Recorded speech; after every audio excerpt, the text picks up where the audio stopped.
Hey. What's goody? What's up? What's up? What's going on? All right, let me get you guys to... Oh, you can't really see it. Let me hit you with one of these. Okay? That's me. There goes the goats. What does this have to do with literally anything ever? So guys, I have a whole bunch of jobs. Let me just back this thing up. I am 3+Kei. I'm here to encourage you to pursue the smile by prioritizing the Lord, your physical health, and persistent education. And this live stream is called The Secret Heart Club, and its purpose is for the oddball Christians and the Christ curious to come together in community. And there's a theme song. Are you ready for it? Well, whether you're ready for it or not, here it comes. Welcome to the Secret Heart Club. Everyone does a part to bring love, be loved. Hey, we love Jesus at the Secret Heart Club. All right. So I have a million jobs and I like all of them. I enjoy working and being productive. I'm probably a rare sort. I've had a few times in my life where I've had windfalls, just like a lot of money, and I didn't need to work for an extended period of time. And even when that happened, I had lived somewhere and I had no expenses, and I was given more money too. And it was because I just came out off of like a traumatic event. I had just moved to California, and I remember I watched, there's like a Taylor Swift documentary on like a weird channel. It was like a weird cable channel, and I watched all of the Taylor Swift mini docs, and then I finished and I was like, okay, well, you know, I'm gonna go to work. So I went to work at Chipotle, which I was terrible at because I don't like Mexican food. I don't eat Mexican food. Nothing against Mexicans. I just don't like the taste of it. But because of that, I didn't know how to cook Mexican food, and everybody was mad at me pretty much all the time. But my point is that I within 2 weeks of not working, I went and got a job to be doing something. And so I realized that that is uncommon. Most people don't, like, TVs exist, people want to relax and like do their thing, but it's not relaxing to me. And please don't take offense if this is you, but it's not relaxing at all to me to be watching somebody else living their dreams outside of like my kids and my friends. You know what I mean? And so for that, I do projects, I start things and endeavors and whatnot. And so at the moment, there's Pursue the Smile. And the two initiatives coming out of Pursue the Smile are 3+Kei, this YouTube channel, and also the James House, Montana, which is a long-term Christian group home for adolescent boys.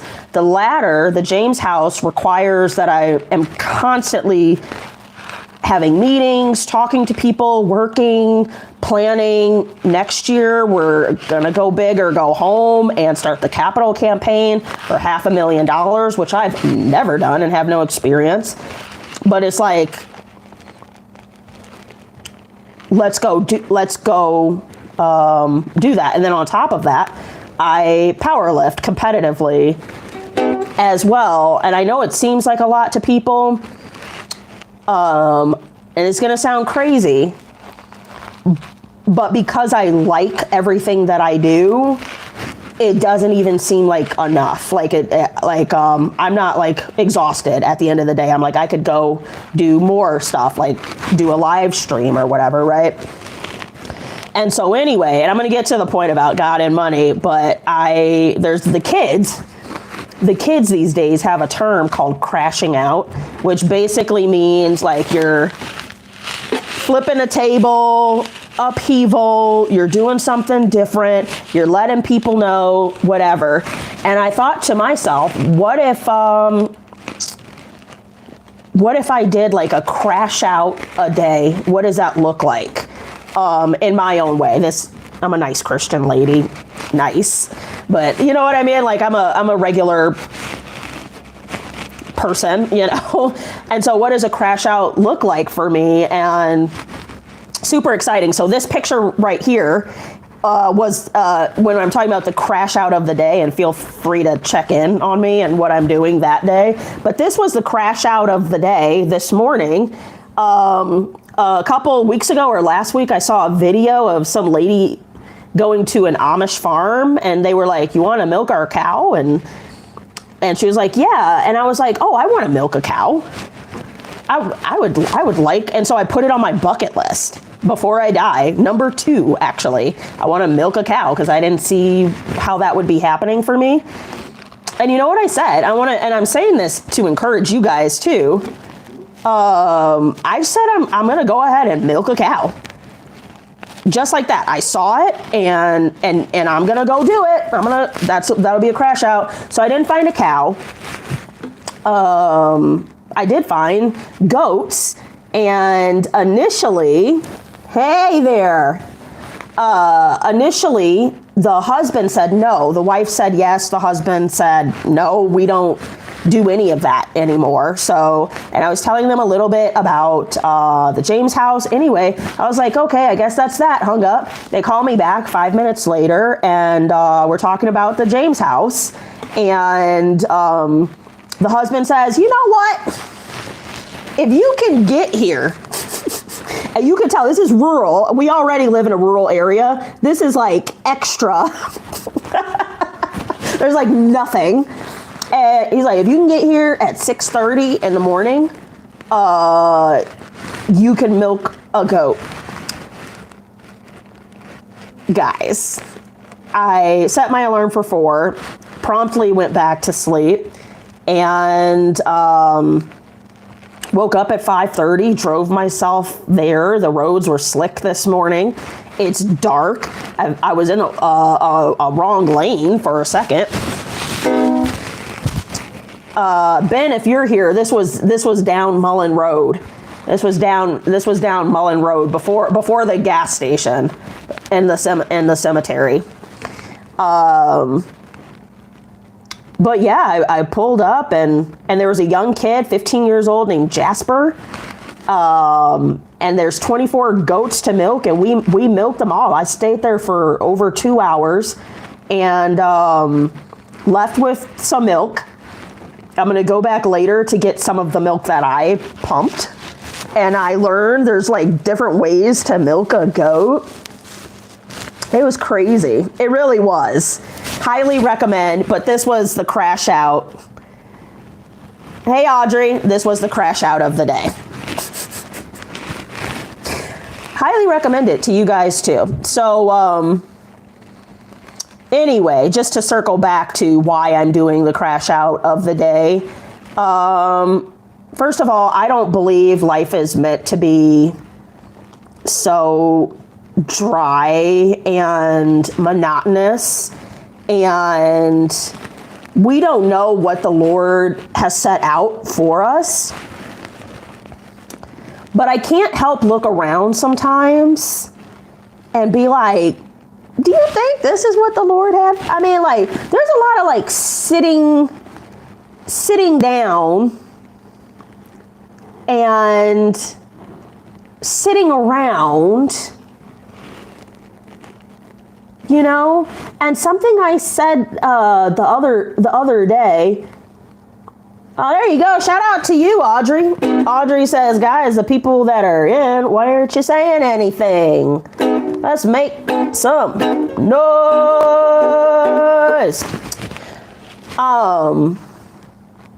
Just hear me out, right? Everybody ever has complained about money issues. Am I correct? Now take the unbelievers out and just Christians, right? We as Christians also have complained about money, right? Like that's a normal thing to complain about. All I'm saying is, what if? And I don't know. I don't know you. I don't know, right? And you probably don't know either. But what if the Lord has like 10 million bucks for you? And you're on this like, oh, I don't care about money because of blah, blah, blah, blah, blah. That makes no sense. It's like you're blocking your own blessings. And so in the way of the crash out of the day, in the way of 3+Kei, PursueTheSmile, and the James House, Montana, in the way of competitive powerlifting, I don't know if the Lord has I always call it $1 million. Everybody has their own, like you want kids or you want a house or you want better health. Everybody has their $1 million, right? I don't know what the Lord has for me. I know where he's put my talents. And you know, you also have a talent. You might sing very, very well, but for some reason you only do it in your shower and in your, what do you do, in your car or this kind of thing, right? And so all I'm saying is like, how do you know, even if you're shy, that you weren't meant to be a gospel songwriter and instead, respectfully, you're the cashier at the Dollar Tree? How do you know unless you go for it? And so y'all, you do you, right? But all I'm saying is like, I don't know. And I'm curious. At the end of my life, I might die broke. I might die with $1 million in the bank. I might die with the house. I might be an apartment. I might have a dog. I don't know, right? But I know the passion that the Lord has ignited in me toward certain things. And if I do those things with consistency and excellence in his name, that's the only way we'll ever know. Not me sitting around complaining about the guy down the street with the Tesla Cybertruck, which was like a thing in our town. We're in Montana, by the way. That guy got that Cybertruck, and man, people hating.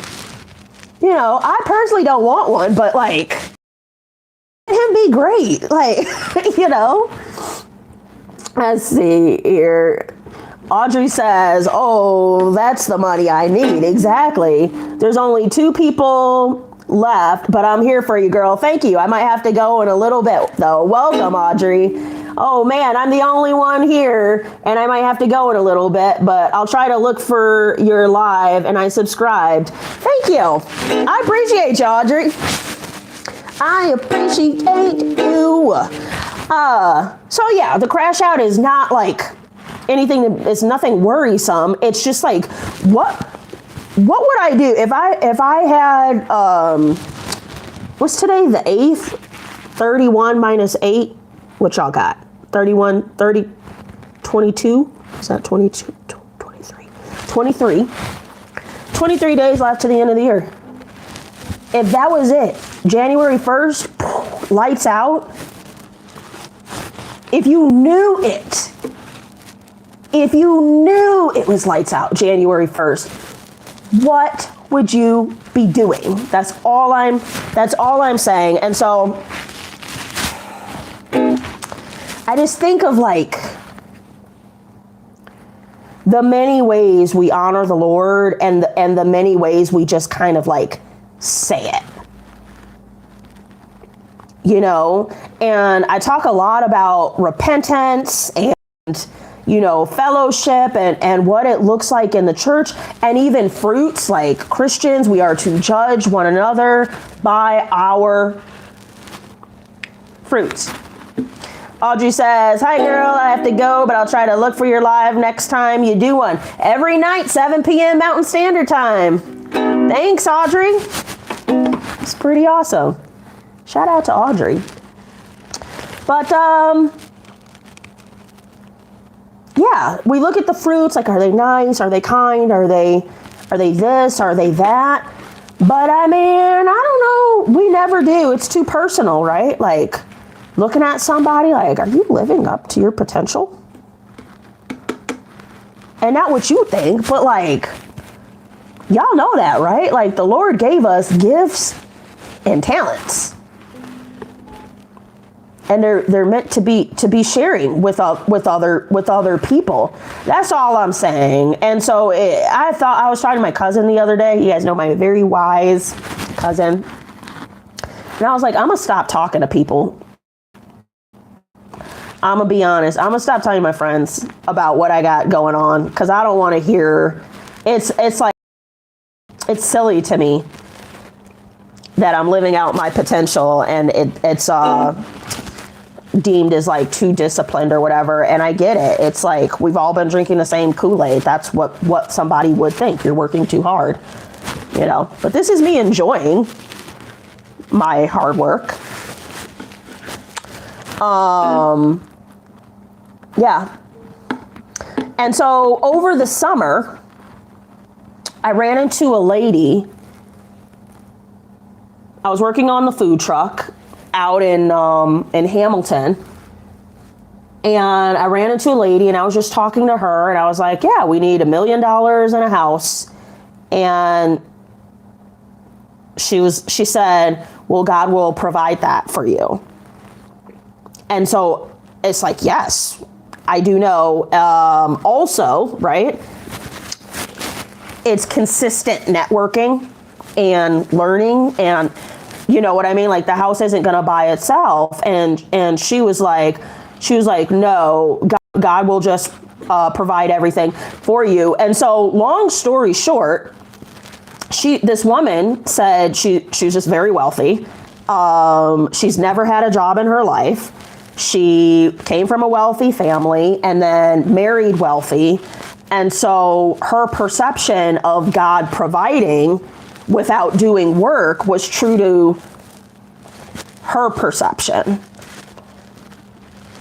But that's, and God can do a thing. It's like the single woman waiting around for her husband, and then the UPS guy knocks on the door and they fall in love and like have 1 million babies and live happily ever after. Like, sure, right? Like, that can happen, and we all have plenty of God stories of God coming through, and it's like, what? Jesus, what?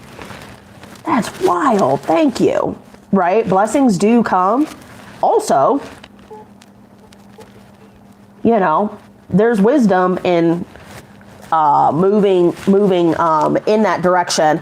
So we were going to go over Ecclesiastes 6 today, but this stuck in my head, and I was waiting to see what I was thinking about was like, how in the Bible,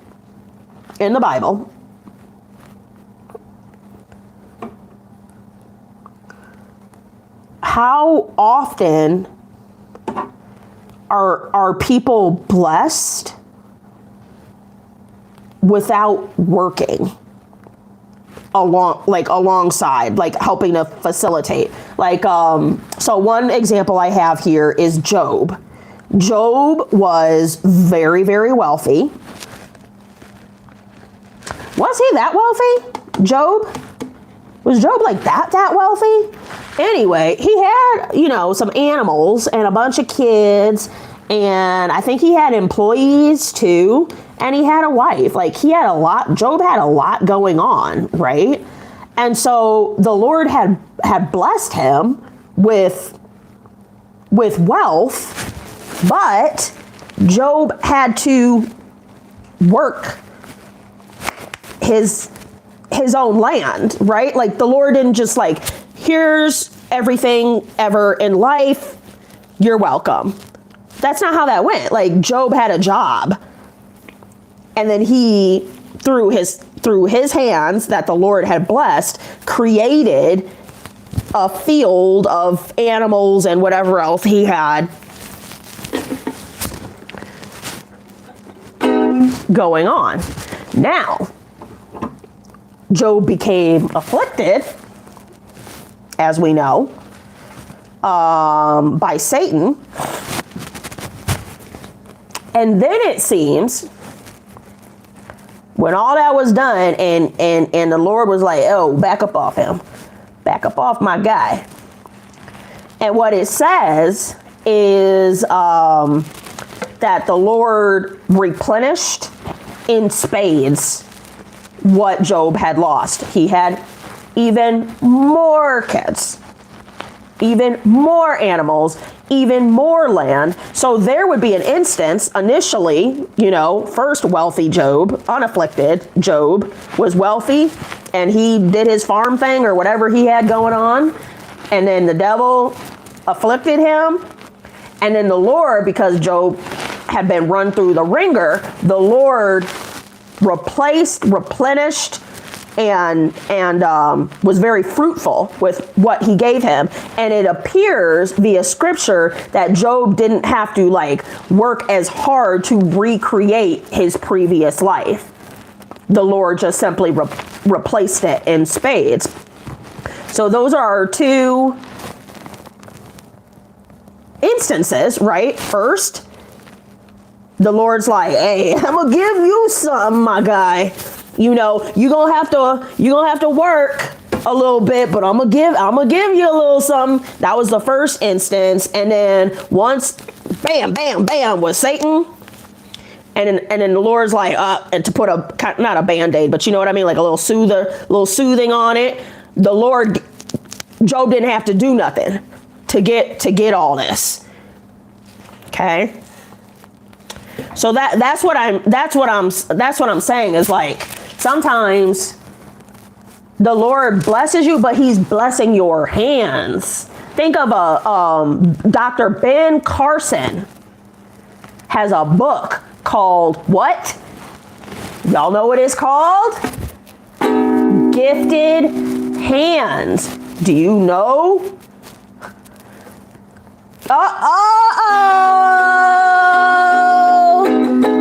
Come on, Maze Me. Come on with it. And Maze Me says he lost everything. I realized he was blessed more after, but you can't replace a person with another. That's another story for another time. I actually just saw y'all listen to Christian humor? I'm really on that type of time. Christian humors can be very funny, but they were talking about that with Job. Like, what you mean? Becky was my favorite daughter. Oh, now you got Dulce and Sophia. Surprise.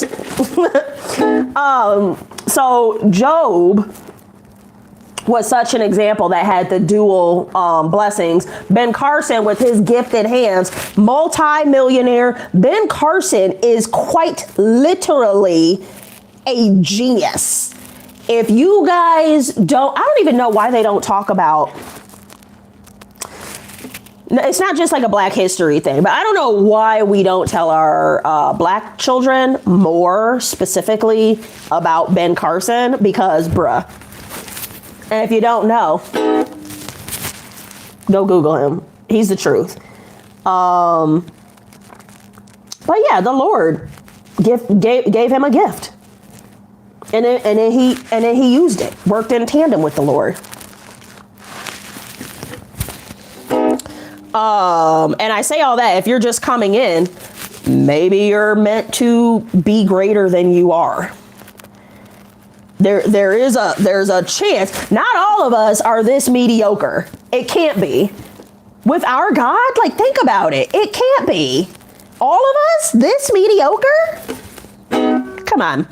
So the other one I thought about, it took me 25 minutes to get to the point. But here it is. I was wondering about Solomon. Okay. Do y'all know? Because I don't. I'm about to look it up. Solomon was the wealthiest and the wisest, and he had all the things, and we know this. And you know this, man. Don't worry about that reference.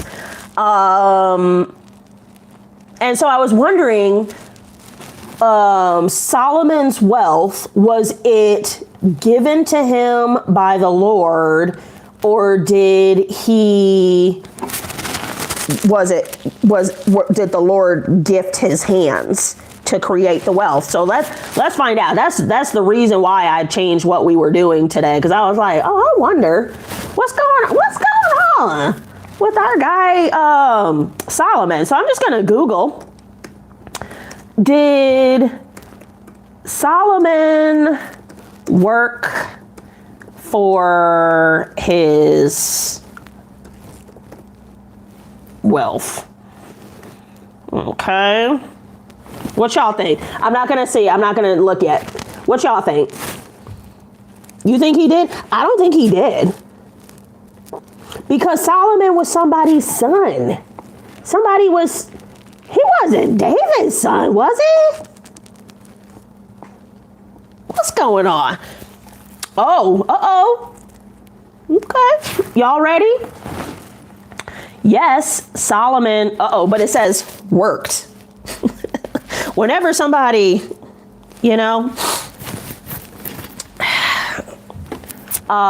Solomon worked for his wealth through diligent administration. Sounds like something you would put on a resume. I was in administration. Establishing trade, diplomacy, and resource management. Sounds a little like he posted on Indeed. But much of it, okay, right? Let's get it together. But much of it also came as a divine blessing after he asked God for wisdom. Instead of riches, according to the Bible. I didn't know that. So Solomon asked for wisdom, and he got that. We know that. And he got rich. Shout out to the Lord. He would do it. The Lord would do something like that. Like, I like that question. I like that question, bro. Boom, here's some jewels.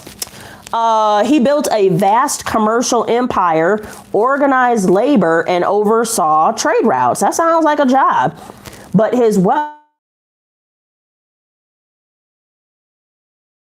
tributes, I don't know what that means.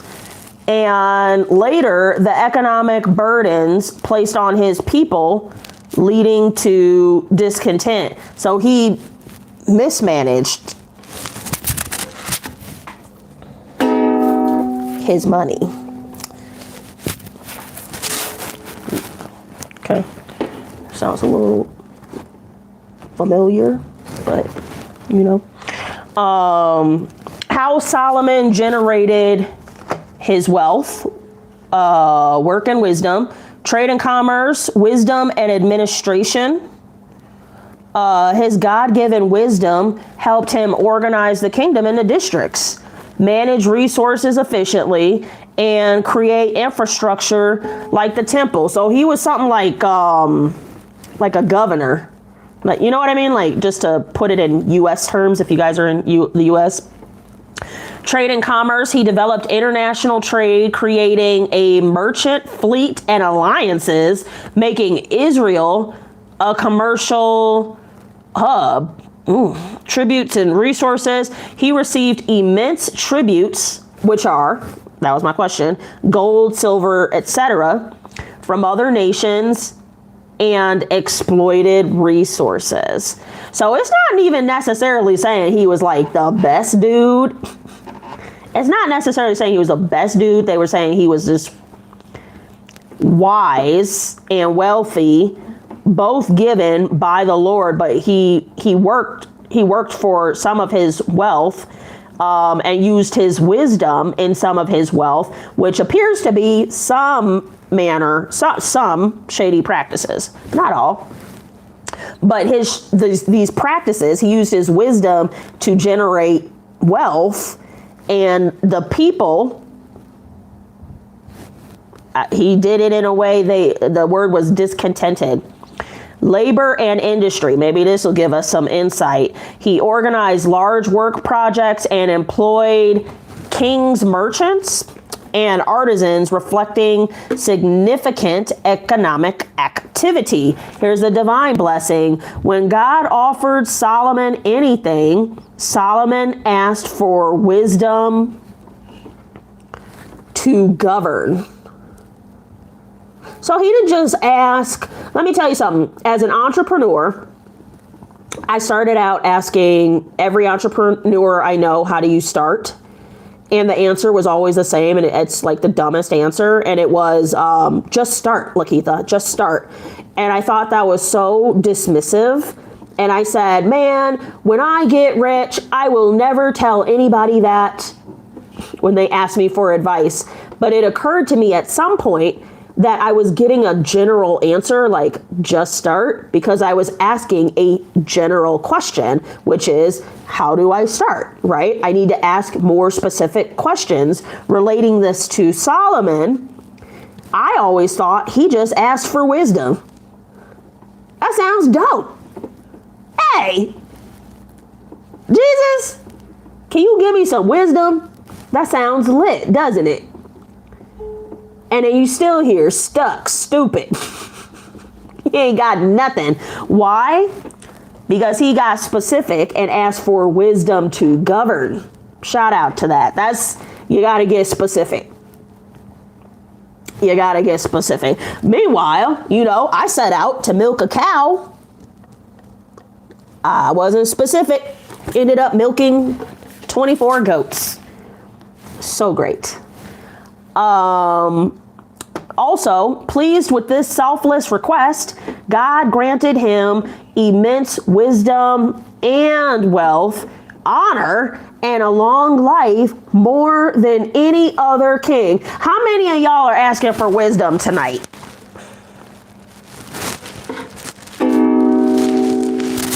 Okay. Just me? Be fancy then. Y'all just gonna leave me out here by myself. I'm gonna ask for some wisdom. And maybe some wealth will come. Maybe some wealth will come. The downside, okay, I'm gonna wrap it up right here. While wise and prosperous initially, Solomon's later accumulation of wealth, foreign wives, oh, that's right, because Solomon enjoyed dipping and dabbling.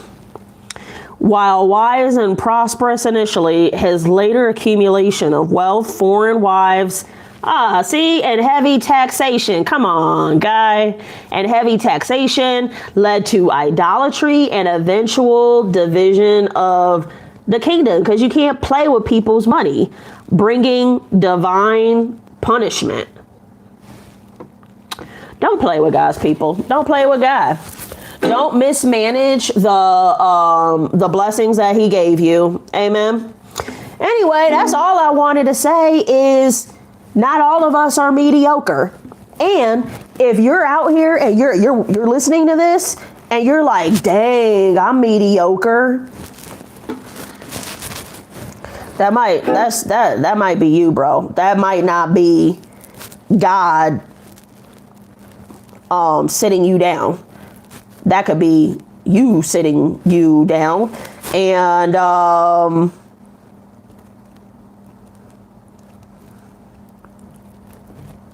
might be time to crash out.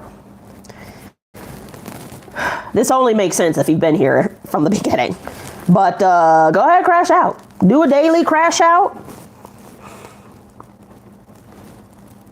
See where it leads you. I promise you had to have beginning of this live stream to, you need context. Us, please do not crash out at all. But if you've been here since the beginning, try a daily crash out. All right. I am 3+Kei. I'm here to encourage you to pursue the smile by prioritizing the Lord, your physical health, and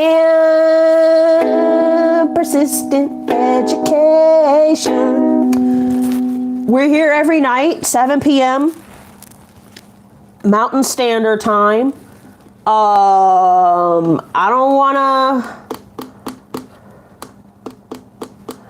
I'm gonna try. I'm not gonna tell you what the crash out of the day is tomorrow, and I don't know if I can film. I also couldn't film this, otherwise, obviously, I would have.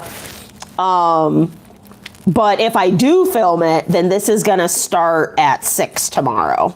I just don't know if it'll be okay with the people around. Otherwise, I'll take a picture and tell you guys what the crash out of the day was yesterday. Listen. Figure out if you're meant to be mediocre or not. In the Lord's name. Does that make sense? I don't mean to be insulting or anything. I'm just saying, like, so you might have you might not be doing what the Lord told you to do. That's what I'm trying to say. All right. If you want to talk about it more, I don't know, email me. Find my email, email me. Also, attach a joke. Don't send me an email without attaching a joke. 7 p.m. Mountain Standard Time every single night, and I will talk to you guys later.